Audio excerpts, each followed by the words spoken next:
तो आइए students start करते हैं अपनी आज की क्लास, जिसमें हम आगे बढ़ाएंगे मैथ्स का topic compound interest. So students, compound interest में थ्योरम नंबर 1 करने के बाद आज की क्लास में मैं आपके लिए लेके आया हूं थ्योरम नंबर 2। और थ्योरम नंबर 2 आपकी हेल्प करेगी रेट परसेंट जानने में। सो स्टूडेंट्स, आइए देखते हैं कि थ्योरम नंबर 2 में क्या है और किस तरह के क्वेश्चंस आप आसानी से इस मेथड से कर पाएंगे। सो स्टूडेंट्स, पहले इस थ्योरम को अच्छे से समझते हैं, उसके बाद इसके ऊपर जो बेस्ड क्वेश्चंस हैं उसको करते हैं। थ्योरम नंबर 2 में लिखा है, if a certain some becomes m times in t years. Students देखिए, ये जो थ्योरम है ये थ्योरम नंबर 1 जैसी ही है, लेकिन जो फर्क है उसको ध्यान से समझिएगा। क्वेश्चन में दिया हुआ है कि आपने कुछ पैसा लगाया, जो कि सम होता है, प्रिंसिपल होता है, और वो m टाइम्स बन गया। मतलब उसको जब आपने कुछ सालों के लिए लगाया और जब आपने लिया तो जो वो पैसा था या तो डबल हो गया या ट्रिपल हो गया या 4 टाइम्स हो गया। तो इस तरह से वो टाइम्स में चेंज हो गया। 10,000 का 20,000 मिल गया तो इसका मतलब हो गया डबल। 10,000 का 30,000 मिल गया तो इसका मतलब हो गया ट्रिपल या 3 टाइम्स। ठीक है, तो इस तरह से आपने जो पैसा लगाया था उस पे इंटरेस्ट इतना ज्यादा बन गया कि जब वापस आपने पैसा लिया तो कुछ उसका टाइम्स मिला। तो m जो हो गया वो क्या हो गया, गुना इन t इयर्स। तो आपको यहां पे टाइम भी दिया हुआ है, मतलब इस बार आपको टाइम दिया हुआ है। आगे बढ़ते हैं। The rate of compound interest is, तो आपको रेट निकालना है कि ऐसा कितना रेट था जो मेरा पैसा डबल हो गया या ट्रिपल हो गया। अच्छा, अब फर्क समझिए थ्योरम नंबर 1 और थ्योरम नंबर 2 में। थ्योरम नंबर 1 में आपको ये वाली लाइन तो दी थी बिल्कुल सेम, पहली वाली लाइन तो बिल्कुल सेम थी, लेकिन दूसरी वाली लाइन में पूछा क्या था, उन्होंने आपको एक और टाइम्स दिया था। उन्होंने बोला था कि अब ये पता लगाओ कि अगर मुझे ये n टाइम्स बनाना है ना, और बढ़ाना है इसको 2 गुना की जगह, अगर मैं 10 गुना करना चाहता हूं इसको, तो कितना टाइम लगेगा, है ना, ये पूछा था उसने।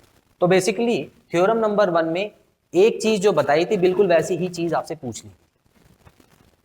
और आप यहां पे देख सकते हैं थ्योरम नंबर 2 में क्या अलग है स्टूडेंट्स। थ्योरम नंबर 2 में आपको जो बताया है वैसा कुछ नहीं पूछा है, आपको बस रेट ऑफ इंटरेस्ट आपसे पूछा है जो कि बताता है। आई होप फर्क पता लग गया। तो ध्यान रखना, जब क्वेश्चन आ जाए ऐसे तो बड़े ध्यान से करना है इसको, कंफ्यूज मत होना। ठीक है स्टूडेंट्स, अब फॉर्मूला समझते हैं। फॉर्मूले में बता रखा है, देखो r% अगर आपको निकालना है तो 100 के बाद ब्रैकेट लगाना, और उसके बाद ये जो m आपको दिया होगा, जितने भी गुना दिया होगा, अगर डबल दिया होगा तो यहाँ पे 2 लिख देना, अगर ट्रिपल दिया होगा तो यहाँ पे 3 लिख देना। तो यहाँ पे वैल्यू पुट करने के बाद उसकी पावर लगानी है आपको 1/t, t मतलब जितना भी आपको टाइम दिया होगा, और 1 में लगाना, सीधा सीधा पावर मत लगा देना, ठीक है, -1 ब्रैकेट क्लोज और परसेंटेज में आपका आंसर आ जाएगा। अब स्टूडेंट्स, इसको कराने से पहले, जो क्वेश्चन मैंने लिखा है इसको करने से पहले आपको ये कॉन्सेप्ट क्लियर होना चाहिए कि पावर अगर बटे में हो जाए, मतलब फ्रैक्शन में पावर है, तो कैसे सॉल्व करते हैं। तो बड़ा सिंपल सा फंडा है स्टूडेंट्स, देखिए मान लेते हैं यहां पे 4 के ऊपर पावर लगी है 1/2। तो जब पावर फ्रैक्शन में होती है तो कैसे करते हैं स्टूडेंट्स, ये जो नीचे वाला डिनोमिनेटर होता है ना, डिनोमिनेटर, इसको हटा के मैं क्या लगाऊंगा, यहां पे मैं इसको ऐसे भी लिख सकता हूं, देखो ये चीज ऐसे भी लिख सकता हूं, मतलब अंडर रूट में भी लिख सकता हूं। जिन बच्चों को पता है अच्छी बात है, लेकिन जिनको नहीं पता वो ध्यान से समझ ले। ये यहां पर अगर डिनोमिनेटर में 2 लिखा है तो इसको हटा के, मतलब पूरी पावर को हटा के मैं यहां पे √4 लिखूंगा। क्यों √4 क्यों लिख रहा हूं, उसके लिए एक और एग्जांपल समझो। अगर मान लो यहां पे 8 है और यहां पे 1/3 लिखा हुआ है, तो स्टूडेंट्स यहां पर मैं स्क्वायर रूट ना लगा के यहां पर मैं क्यूब रूट लगाऊंगा, क्यूब रूट, ठीक है ना। क्यूब रूट मतलब ये 3 जो है ये गोद में बैठा हुआ है। अब इन दोनों में फर्क समझो स्टूडेंट्स, स्क्वायर रूट और क्यूब रूट में ये फर्क होता है कि स्क्वायर रूट में जब आप पेयर बनाते हो, जब जोड़ा बनाते हो, तो 2-2 का बनाते हो, तो 2 जोड़े वाले, ठीक है, जो 2 लोग होंगे एक जैसे, वो बाहर आ जाते हैं। और क्यूब रूट का क्वेश्चन है तो उसमें 3 जोड़े बनाते हो, मतलब 3 का एक जोड़ा रहेगा। वैसे तो जोड़ा 2 का ही होता है, बेसिकली 3 का एक ग्रुप रहेगा, ऐसे बोलना चाहिए मुझे, ठीक है। तो इसमें जो ग्रुप रहेगा वो 2 का रहेगा, और इसमें जो 3 का ग्रुप रहेगा वही एक साथ बाहर आ सकता है। इसमें 2 के हिसाब से नहीं देखना क्योंकि ये क्यूब रूट है। एक और एग्जांपल लो, अगर यहाँ पे लिखा होता 16 की पावर 1/4 तो इसका मतलब होता कि आपने इसके ऊपर 4 टाइम्स रूट लगा रखा है, ठीक है, मतलब इसमें जो रूट लगा हुआ है वो 4 का है। तो अब इसमें क्या करोगे, इसमें जब आप इसको खोलोगे, इसको तोड़ोगे, तो 4 अगर सेम नंबर होंगे ना तो उन सबका पेयर एक साथ बना के उसको एक ही नंबर लिखना बाहर। आई होप ये चीज क्लियर है आपको, ठीक है, बस इतना ही समझना है। अब आंसर देखो इनके क्या आएंगे। मुझे पता है √4 का आंसर तो देखो हो जाता है 2, ये बात पता है क्योंकि 2 का पेयर बन गया। चलो इसको मैं और डिटेल में कर देता हूं, ये लो 2 × 2 हो गया, जिसको मैं बाहर निकाल के 2 लिखता हूं, क्योंकि ये स्क्वायर रूट लगा हुआ है, नॉर्मल वाला रूट है, तो ये दो का पेयर बनाएगा। और ये जो 2 लिखा है ना स्टूडेंट, वो यही जोड़े के बारे में बात हो रही है, पेयर के बारे में बात हो रही है, कितने का पेयर बनाएगा वो ये। 3 का देखते हैं। अब यहां पर देखो ये 8 को अगर मैं तोड़ता हूं तो क्या आता है 2 × 2 × 2। क्यूब रूट लगा हुआ है तो इसका मतलब है कि इन तीनों को बाहर निकाल के एक बनाना है, मतलब इसका भी आंसर 2 ही आएगा। इसमें तोड़ते हैं, 16 को तोड़ते हैं, 2 × 2 × 2 × 2 मतलब हो गया 16। अब मुझे पता है कि यहाँ पे 4 लगा हुआ है, तो इसमें भी जब मैं बाहर निकालूंगा तो 4 का पेयर एक साथ बनाना, 4 का पेयर,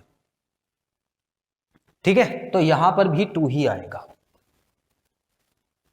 सो स्टूडेंट्स ये फर्क है अगर आपको पावर फ्रैक्शन में देखना, और ऐसे क्वेश्चन में फ्रैक्शन भी ऐसे ही रहेगा जिसमें ऊपर 1 होगा और नीचे कोई नंबर होगा, ठीक है, ऊपर कोई नंबर नहीं होगा। अगर मान लो ऊपर कोई नंबर होता, अगर होता भी तो क्या करते वो भी समझ। अगर मान लो यहां पर 3/2 लिखा होता फॉर एग्जाम्पल, चलो पहले आप स्क्रीनशॉट लो इसका, फिर मैं वो वाला एग्जाम्पल भी बताता हूं, पहले स्क्रीनशॉट ले लो।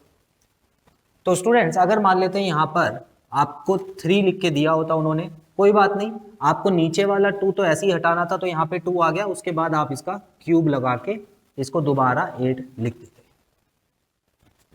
तो आप एक काम करो, इसके नीचे चौथा एग्जाम्पल भी लिख लो कि अगर ऐसा लिखा होता तो हम पहले नीचे वाला नंबर हटाते, उसको छोटा करते, और उसके बाद फिर ऊपर वाला नंबर हटाते, उसको बड़ा करते, ठीक है। तो 4 क्वेश्चन लिख लो, 3 तो मैंने आपको पहले करा दिए थे, एक और इसके नीचे लिख लो।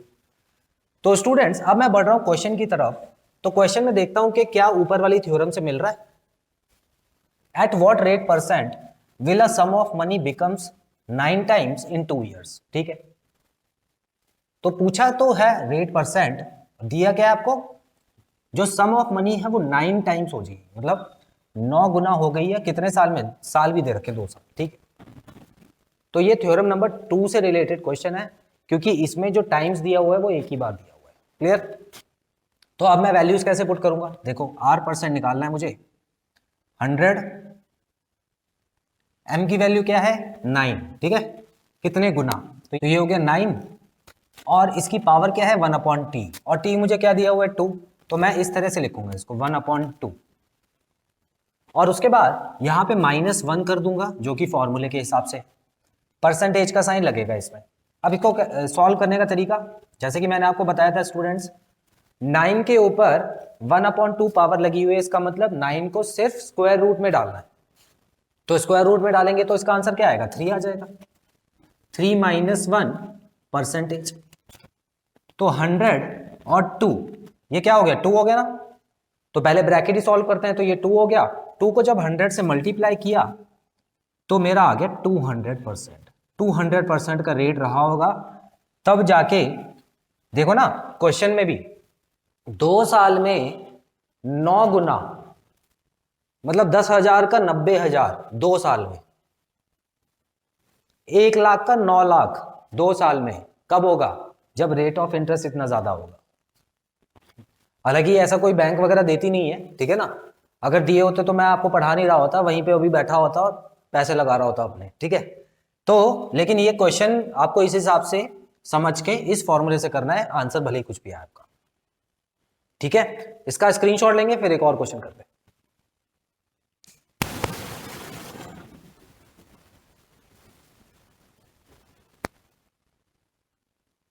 तो आइए स्टूडेंट्स अगले क्वेश्चन की तरफ बढ़ते हैं।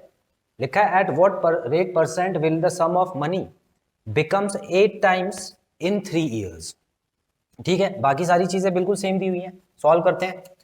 सो 100 यहां पे लिखा, उसके बाद 8 टाइम्स दिया हुआ है तो 8 की पावर क्या लगी, इस बार 1/3 लगाना स्टूडेंट, 1/3। क्यों? क्योंकि 3 ईयर्स यहां पे लिखा है। माइनस क्या करूंगा, 1 और परसेंटेज लगा दूंगा। कैसे सॉल्व करें? अभी मैंने आपको बताया था जब 1/3 लिखा होता है तो इसका मतलब है क्यूब रूट है, और क्यूब रूट 8 का क्या होता है, 2 होता है ना। 2 में से 1 माइनस करो, कितना बचा, 1। और 1 को जब 100 में मल्टीप्लाई करोगे तो आपका तो आंसर आ गया, ये लो देख के ही निकाल दिया आपने। ठीक है, चैंपियन हो रहे हो आप। तो यहां पर आप देख सकते हो स्टूडेंट्स कि किस तरह से जो थ्योरम नंबर 2 है वो आपकी हेल्प करती है सिर्फ देख के आंसर निकालने में। ठीक है, तो 100% का रेट ऑफ इंटरेस्ट जो है करेक्ट आंसर है। याद रखना स्टूडेंट्स, थ्योरम नंबर 1 और 2 ये बस दो ही थ्योरम्स हैं जो कि टाइम्स के बारे में रिलेट रखती हैं। कहने का मतलब है जब प्रिंसिपल कुछ गुना बढ़ जाता है तो ये दो ही थ्योरम आपको याद रखनी है, क्योंकि इसके बाद जो थ्योरम आएंगी उसमें टाइम्स वगैरह नहीं होगा, याद रखना। तो ये चीज इसको आसान बना देगी। तो आई होप ये भी क्लियर है आपको। स्क्रीनशॉट लीजिए, फिर एक क्वेश्चन होमवर्क के लिए दे देता हूं।